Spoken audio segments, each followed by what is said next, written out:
પછી તો સનત કુમારોએ આત્મદેવ બ્રાહ્મણની કથા સંભળાવી. એનો દીકરો ધુંધુકારી બ્રાહ્મણ બનીને બગડ્યો હતો. કુસંગને લઈને ન ખાવાનું ખાતો હતો, ન પીવાનું પીતો હતો, વ્યસની વ્યભિચારી બન્યો. એણે મા બાપની સેવા તો ન કરી, ઉલટાના મા બાપને દુભવ્યા. અને વ્યસનમાં અને વ્યભિચારમાં એ મર્યો, કમોતે મર્યો. વેશ્યાઓએ એને માર્યો. અને મર્યા પછી એ અવગતે ગયો પ્રેત યોનિમાં. ત્યારે એના ભાઈ પરમ વિદ્વાન, પરમ પવિત્ર ઋષિ ગોકર્ણ મહારાજ, એમણે પોતાના ભાઈ ધુંધુકારીને પ્રેત યોનિમાંથી છોડાવવા માટે પિતૃગયામાં શ્રાદ્ધ કર્યું, પણ છતાં એની મુક્તિ ન થઈ. એ પ્રેત બોલ્યો, ગયા શ્રાદ્ધ શતે નાપી નમે મુક્તિ ભવિષ્યતિ. 100 ગયા શ્રાદ્ધ કરશો તો પણ મારી મુક્તિ નહીં થાય. તો તારી મુક્તિ કઈ રીતે? બોલે, હું નથી જાણતો, પણ મને આ પ્રેત યોનિમાંથી મુક્ત કરો. ગોકર્ણ મહારાજે કહ્યું, ચિંતા ન કર, હું તારી મુક્તિ માટે કંઈક કરીશ. ગોકર્ણ મહારાજે સૂર્યનારાયણ ની ઉપાસના કરી. આમ તો બ્રાહ્મણ છે, નિત્ય સૂર્યની ઉપાસના કરે. સવિતા અને સાવિત્રી ગાયત્રીનો જપ. સૂર્યનારાયણને પૂછ્યું કે 100 ગયા શ્રાદ્ધથી પણ જેની મુક્તિ ન થાય એવો પ્રેત યોનિને પ્રાપ્ત જીવ, એની સદગતિનો ઉપાય. અને સૂર્યનારાયણે બુદ્ધિમાં પ્રકાશ કર્યો, બુદ્ધિમાં પ્રેરણા કરી. શ્રીમદ ભાગવતાન મુક્તિ સપ્તાહમ વાચનમ કુરુ. એવા અવગતિએ ગયેલા જીવાત્માઓની પણ મુક્તિ શ્રીમદ ભાગવતથી થાય છે. આપ સપ્તાહ પર્યંત શ્રીમદ ભાગવત કથા કરો. નિત્ય દેવ સ્થાપનમાં ભગવાનની પૂજા કરો. બને તો ઉપવાસ કરીને કથા સાંભળો, નહીં તો એકટાણું કરીને કથા સાંભળો. બ્રહ્મચર્યનું પાલન કરો. મનમાં કોઈના પ્રત્યે વેર કપટ ભાવ ન રાખો. હરિમાં ચિત્ત લગાડી અને આ કથા થશે. ગમે તેવો અવગતિયો જીવ હોય એ પણ શ્રીમદ ભાગવતની કથાના શ્રવણથી પ્રેત યોનિમાંથી મુક્ત થાય છે. માત્ર પ્રેત યોનિમાંથી મુક્ત નથી થતો, એ વૈકુંઠમાં જાય છે, ભગવાનના ધામની અને પ્રાપ્તિ થાય છે. ગોકર્ણ મહારાજે કહ્યું કે હું ભણેલો છું ભાગવત. ભલે સૂર્યનારાયણ દેવ, આપને વંદન કરું છું. એવું કરીશું. ગોકર્ણ મહારાજે ગામવાળાને ભેગા કર્યા. નદીને કાંઠે નનકુડું મંદિર, એના પ્રાંગણમાં કથાનું આયોજન થયું. ગામના સૌ સાંભળવા આવ્યા. ગોકર્ણ મહારાજ પોતે વ્યાસપીઠ ઉપર બિરાજ્યા. પેલો પ્રેત ધુંધુકારી વાયુ રૂપમાં એ પણ આવ્યો અને એક 7 ગાંઠ વાળો વાંસ હતો, એમાં એણે વાસ કર્યો. એ વાંસ અંદરથી પોલો એટલે વાયુ રૂપ ધારી પેલો પ્રેત એની અંદર પ્રવેશ્યો. કથા સાંભળવા લાગ્યો. देखो, शब्द आकाश का गुण है और आकाश से वायु है. शब्द की तरंगें वायु को चीरती हुई आकाश तत्व में यात्रा करती है और एक के मुख से निकला हुआ शब्द दूसरे के कर्ण विवर में पहुंचता है. तो वायु रूपधारी, देखो ये बोला जाता है ना, जो इसके अंदर भी वायु की जरूरत पड़ती है. यदि प्राणवायु ना हो और वायु तुम्हारी इस स्वर पेटी से बाहर न निकले तो शब्द पैदा ही नहीं हो सकता. शब्द का स्फोट हो ही नहीं सकता। चलो जाने दो, ये थोड़ी और ज्यादा विद्वत्तापूर्ण बात हो जाएगी आप लोगों के लिए, लेकिन वो प्राणवायु है, અંદરથી વાયુ નીકળે ને, ઓલી પપુડી વગાડો તમે, ઓલી નહીં આપણે ઓલી વાહડાના ઓલાનો કે કંઈક આપણે કરી બે એક વાર દોરા બાંધીને પછી અહીં મોઢામાં નાખી નહોતા વગાડતા પીપુડી, અથવા તો જવા દો ઈ મજૂરી નહોતા કરતા. આપણે નાના હતા ત્યારે આ ગામને પાદરમાં જે પીપળો, એ પીપળાના પાન લઈ અને એમાંથી પીપુડી બનાવતા, એમ દોરાયની જરૂર ન પડતી, અને પછી એમાં ફૂંક મારીએ, વાયુની વાત આવી ને ત્યારે પીપુડીમાંથી અવાજ નીકળે ને, તો એ પીપુડીમાંથી ફૂંક મારો તો જ નીકળે અવાજ. એમ આ પીપુડીમાંથી ફૂંક મારે. કોણ ફૂંક મારે? ભગવાન. એ ફૂંકનું નામ શું? પ્રાણ. શરીરમાં પ્રાણ છે. અને એટલા માટે ભાગવતમાં ધ્રુવજી ભગવાનની સ્તુતિ કરતા એમ બોલ્યા છે, યોંતઃ પ્રવેશ્ય મમ વાચમિમાં પ્રસુપ્તાં સંજીવયત્યખિલ શક્તિધર સ્વધામ્ના अन्यांश्च हस्तचरणाश्रवणत्वगादीन् प्राणान्नमो भगवते पुरुषाय तुभ्यम्. हे नारायण, आप मारी अंदर प्रवेश करी प्राण स्वरूप परमात्मा आप ज मारी आ सुतेली वाणीने जागृत करो છો. મૂળાધારમાંથી નીકળે ને પછી પરાપશ્યંતી મધ્યમાન, પછી વૈખરી બનીને મોઢામાંથી પ્રગટ થાય, स्फोट થાય. तो देखो आकाश तत्व के साथ, वायु तत्व के साथ शब्द का संबंध है, और इसलिए वायु रूपधारी वो जो प्रेत था वो बांस के अंदर रह करके शब्द को सुनने लगा, कथा के शब्दों को सांभळता सांभळता एक दिवसनी कथा पूरी થઈ અને એક ગાંઠ તૂટી, બીજા દિવસે બીજી ગાંઠ તૂટી, ત્રીજા દિવસે ત્રીજી, આમ 7 દિવસની કથા પૂર્ણ થતા સાતેય ગાંઠ તૂટી, વાંસ ફાટ્યો અને અંદરથી દિવ્ય દેહધારી ધુંધુકારી બહાર આવ્યો. હવે એ પ્રેત ન રહ્યો, ભગવાનના પાર્ષદ જેવું એનું દિવ્ય રૂપ બન્યું. પરમ પ્રસન્ન, પરમ તૃપ્ત, પરમ ગતિને પામેલું. પ્રણામ કર્યા એણે શ્રીમદ ભાગવતને. ધન્યા ભાગવતી વાર્તા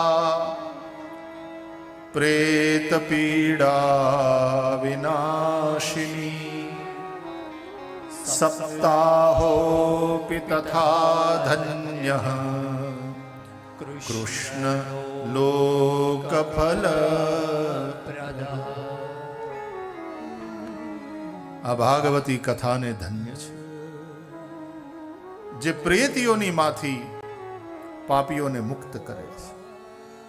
મારા જેવા પાપીને પ્રેતીઓની માંથી મુક્ત કરનાર આ કથા ધન્ય છે. આ ભાગવત સપ્તાહ ધન્ય છે જે શ્રી કૃષ્ણ લોકની પ્રાપ્તિ કરાવે છે. ભગવાનના પાર્ષદો આવ્યા અને વિમાનમાં પ્રેતીઓનીમાંથી મુક્ત થયેલા ધુંધુકારીને પ્રભુના ધામમાં લઈ ગયા. આવી હરિની અદ્ભુત આ કથા. વાસના છે ને એ જ જીવને ખાડે નાખે છે. વાસનાને લઈને જ વારંવાર જન્મ થયા કરે છે, મૃત્યુના ચક્કરમાં ભટક્યા કરે છે. શ્રીમદ ભાગવતના શ્રવણથી આ વાસના સમાપ્ત થાય છે. વાસના રાહિત્યનું નામ જ મુક્તિ છે.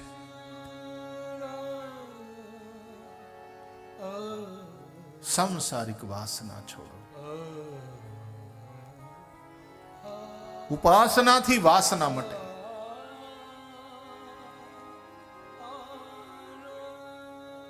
ભગવાનની ઉપાસના, ભગવાનનું ભજન.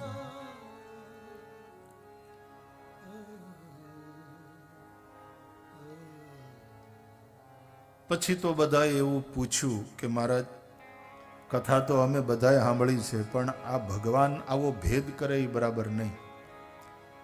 વિમાન એકલાને માટે મોકલ્યું તો કથા અમે નથી સાંભળી. પૂછ્યું કે આવો ભેદ કેમ કર્યો, ત્યારે ભગવાનના પાર્ષદોએ કહ્યું, ભેદની વાત નથી, સૌની ભૂમિકા અલગ અલગ હતી. એકને દવા અસર કરે ને બીજાને ન કરે બાપુ, એવું બને ને. કથા એ જ હોય. પણ ઘણાનું શરીર એ દવાનો બરાબર આમ પ્રતિભાવ સરખી રીતે ના આપે, અથવા તો પથ્યનું જે પાલન કરવાનું હોય, જે પરેજી રાખવાની હોય એ ન રાખે માણસ, અથવા તો એને દવામાં જ શ્રદ્ધા ન હોય કે ડોક્ટરમાં કાંઈ ભલી વાર નથી નીકળ્યા લાલ પાણી પાય. ન દવામાં શ્રદ્ધા હોય ન ડોક્ટરમાં શ્રદ્ધા હોય. બસ એ જ રીતે અહીંયા કથામાં શ્રદ્ધા હોવી જોઈએ. તમને કથા જેના દ્વારા પ્રાપ્ત થાય છે એના પ્રત્યે આદર હોવો જોઈએ.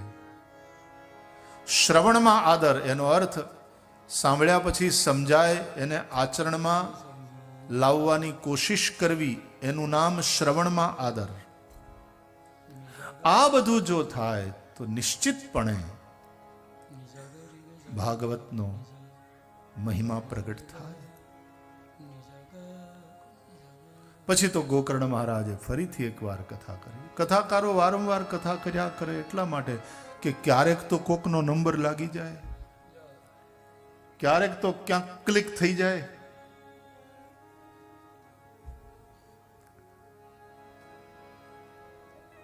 આવી આ ભાગવતી કથા વેદો અને ઉપનિષદોના સારરૂપ વ્યાસ ભગવાને આની રચના કરી,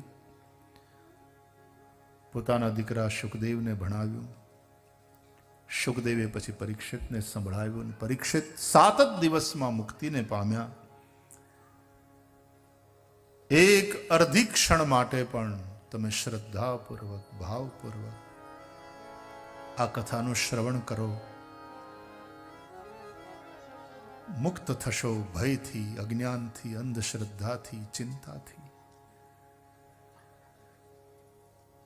અરે જીવતા જીવત તમને મુક્તિ મળશે આ શ્રીમદ ભાગવતનો આશ્રય કરતા ખાતરી રાખો. પરીક્ષિત સાક્ષી યત શ્રવણગત મુક્ત્યુક્તિ કથને. પરીક્ષિત મહારાજ એમાં દ્રષ્ટાંત છે, સાક્ષી છે. પરીક્ષિત કહે છે કે હા ભાઈ આવું થાય છે બાપા, મારો પોતાનો અનુભવ બોલે છે. માત્ર 7 દિવસના કથા શ્રવણથી આવું ફળ મળે, એટલે મળે, હું સાક્ષી છું. અને હાવ સાચું કહું તો મારે તો હાથ દી પછી હજી બાકી હતા મરવામાં, એટલે પછી એ સત્સંગમાં આનંદ લીધો. બાકી તો અમૃત આજ ચાખો અને હાથ મેં દાડે અમર થાવ એવું કઈ નથી. આગ આજે લાગે અને હાથ દી પછી આપણને જલન થાય એવું નહીં. તમે ખાવ આજે અને તૃપ્તિનો ઓડકાર હાથ મેં દાડે આવે એમ ના હોય. એ તો પ્રત્યેક ગ્રાસે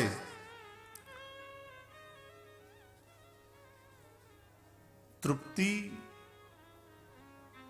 ક્ષુધા નિવૃત્તિ અને શરીરની પુષ્ટિ, આ ત્રણેય વસ્તુ એક સાથે થાય છે. તમને ખાવાથી તૃપ્તિ થાય, ક્ષુધા નિવૃત્તિ, ભૂખ મટે, અને ત્રીજું શરીરની પુષ્ટિ, એ જે ખાધેલું છે એના રસોથી શરીર પોષાય, શરીર ટકે. તો પ્રત્યેક ગ્રાસ એટલે કોળિયા સાથે આ ત્રણેય ઘટના એક સાથે ઘટે.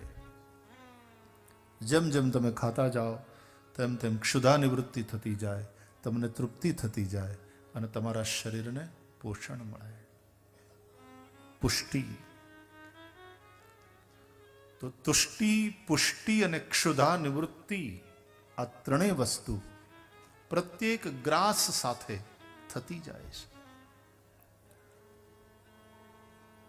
ભગવાનની કથાનો આવા ભાવથી, આવી શ્રદ્ધાથી આશ્રય કરો.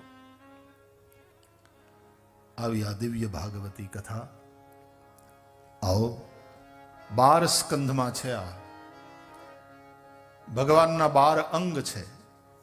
દ્વાદશાંગો વૈ પુરુષ. અને ભાગવત ભગવાનનું જ વાંગમય સ્વરૂપ છે, તેથી એના 12 સ્કંદ છે. એવી ભાગવતી કથા વ્યાસ ભગવાન સાથે આપણે વંદન કરી પ્રવેશ કરીએ, મંગલાચરણ કરીએ. મહિમા તો ગાયો, ભાગવતનો મહિમા ગાયા પછી ભાગવતનું ગાયન. ઓમ શ્રી પરમાત્મને નમઃ. જન્માદ્યસ્ય યતોન્વયાદિતરતશ્ચાર્થેષ્વવિઘ્નસ્વરાટ તેને બ્રહ્મહૃદાય આદિકવયે મુહ્યન્તિ યત્સૂરયઃ.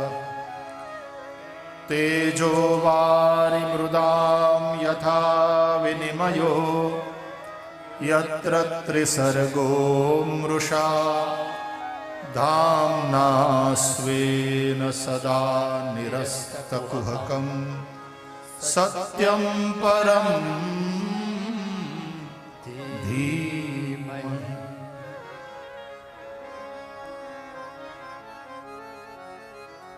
પરમ સત્ય પરમાત્માનું ધ્યાન કર્યું. જો સત્ય 3 પ્રકારના હોય: પ્રાતિભાષિક, વ્યાવહારિક અને પારમાર્થિક.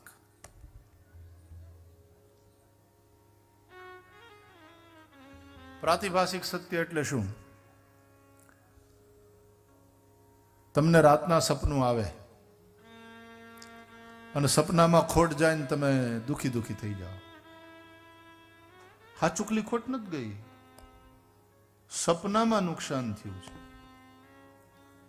પણ દુઃખ થાય છે મનને. કારણ સપનામાં મન જાગતું હોય છે. 3 અવસ્થા છે ને: જાગ્રત, સ્વપ્ન અને સુષુપ્તિ. જાગ્રત અવસ્થામાં આપણું મન, આપણી ઇન્દ્રિયો બધું જાગે છે. કાન સાંભળે છે, આંખો જુએ છે, હાથ પગ કામ કરે છે, નાક સુગંધ લે છે, જીહવા સ્વાદ અનુભવે છે. ઇન્દ્રિયો પણ જાગે છે અને મન પણ જાગે છે. એ જાગૃત અવસ્થા. ઇન્દ્રિયો સૂઈ જાય પણ મન જાગતું રહે, એ સ્વપ્ન અવસ્થા. એટલે મન પોતાની એક સૃષ્ટિ બનાવે અને કેવા કેવા સપના આવે પછી, નહીં? એમાં સપનામાં ઉડતા હોઈએ ઘણી વાર આપણે. હાવ હાચું કહેજો, કેટલા જણા ઉડ્યા સપનામાં? એવા કેટલાય સપના છે ઉડ્યા હોય. આપણે તરતા હોઈએ. કેમ માડી આ બધી તમને માડીઓને કોઈ દી સપના જ નથી આવતા? એવા કોઈ દી સપના આવે કે નહીં આપણે ઉડ્યા હોય? હું તો બહુ ઉડું. મેં ઉપરથી આખું દેવકા જોયેલું છે કેટલી વાર. બહુ મજા બહુ આવે. એ ઉડતા મજા બહુ આવે. હવામાં આમ તરતા. स्वप्न अवस्था, वहां हमारा मनोमय देह होता है. ये स्थूल शरीर से हम नहीं यात्रा करते, मनोमय देह से हम यात्रा करते. અને તેથી મન અનુભવે છે કે આજે તો આવું સપનું જોયું, મજા આવી ગઈ. અથવા તો કોઈ ભયંકર સપનું જોયું, ઊંઘ ઉડી ગઈ. હા, મેં હરપ દેખાય સપનામાં અને સર્પથી આપણે બચવા જાય ને આપણને કરડે એવું સપનું આવે. પણ એક વસ્તુ જોજો, તમે સપનામાં કોઈ દી મરી ગયા એવું સપનું નહીં આવે. મરો તો નહીં જ.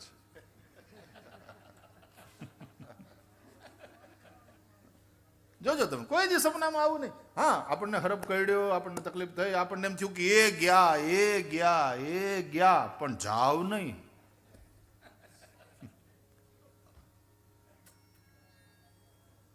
સપનામાં કોઈ માણસ મરે નહીં. સપનામાં નથી મરતા તો આ સંસાર એ સપના જેવો જ છે. આમાં ક્યાં મરવાનું છે યાર? હું કામ બીવો છું? લાગે ખરું એમ કે એ ગયા જેસલ કરી લે વિચાર આ સપના જેવો છે સંસાર તોળી રાણી કરે છે પુકાર આવો ને જેસલરાય આપણ પ્રેમ થકી મળીએ આવો ને જેસલરાય આપણ પ્રેમ થકી મળીએ.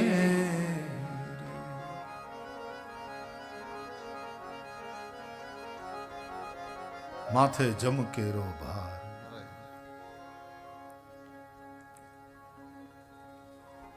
स्वप्न है. इसलिए हमारे संत कहते हैं संसार को स्वप्नवत जानो. स्वप्नवत है.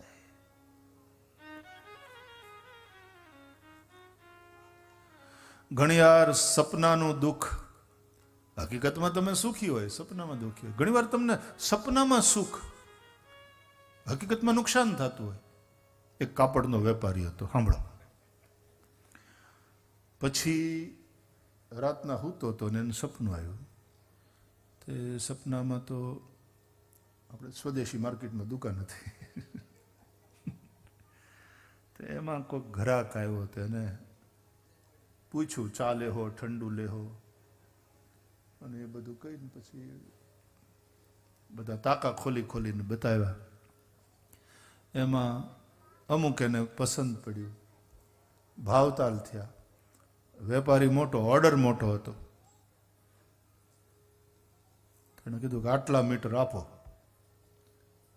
ખુશ થઈ ગયો મનમાં કે આટલા મીટર કાપડ વેચાણું, આટલો નફો. એણે 25-30 મીટર જે કંઈ હતું એ માપ્યું, અને માપ્યા પછી આમ કાતર મૂકીને આમ ફાડ્યું કે આ 30 મીટર. ત્યાંની પત્ની જાગી ગઈ. ચાદર છે, બોલો, સપનામાં ચાદર ફાડી નાખી. સપનામાં નફો થયો, પણ હકીકતમાં 250ની અડી ગઈ. એ સસ્તા માયલી હતી એટલે ગોયણી માયલી નહોતી, એટલે 250ની અડી. સપનાના નફા એ ઘણીવાર વાસ્તવિકતામાં નુકસાન બને, અને સ્વપ્નમાં ક્યારેક નુકસાન થાય, પણ વાસ્તવમાં હકીકતમાં તો એક સ્વપ્નની સૃષ્ટિ હોય છે, એ મનોમય સૃષ્ટિ.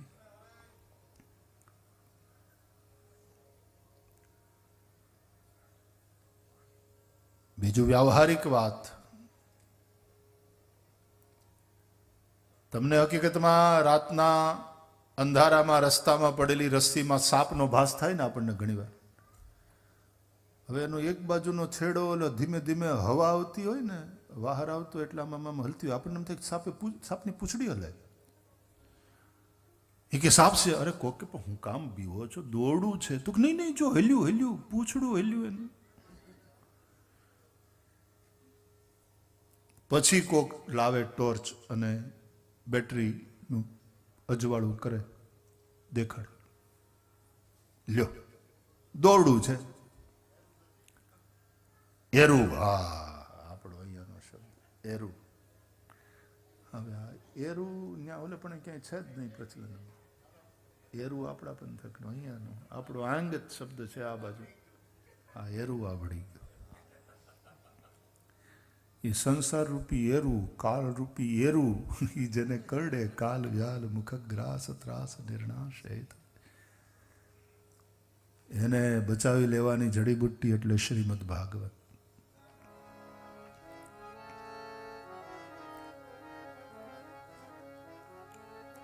વ્યાવહારિક સત્તા. અને આ જે કંઈ છે દેખાય છે આપણને જાગૃતિમાં, આપણા મન ઇન્દ્રિયો બુદ્ધિ દ્વારા અનુભવાય છે, એ બધું પણ હકીકતમાં કલ્પિત છે. કેમાં? બોલે પરબ્રહ્મ પરમાત્મામાં. રાતના અંધારામાં પેલી રસ્સીમાં કલ્પિત હતો ને સર્પ. સર્પ સાચો નહીં, સત્ય શું? રસ્સી. પણ અંધારાને કારણે રસ્સીમાં એ દોરડામાં સર્પની કલ્પના થઈ, સર્પ કલ્પિત હતો. બસ એ જ રીતે સત્ય શું છે? બોલે પરબ્રહ્મ પરમાત્મા, એમાં આ સંસાર કલ્પિત છે. कल्पित है जल के सिवा कुछ नहीं है, कल्पित है जल के सिवा कुछ नहीं है, यहाँ मेरे अपने सिवा कुछ नहीं है, यहाँ मेरे आत्म स्वरूप के सिवा कुछ नहीं, मुझे मेरी मस्ती कहाँ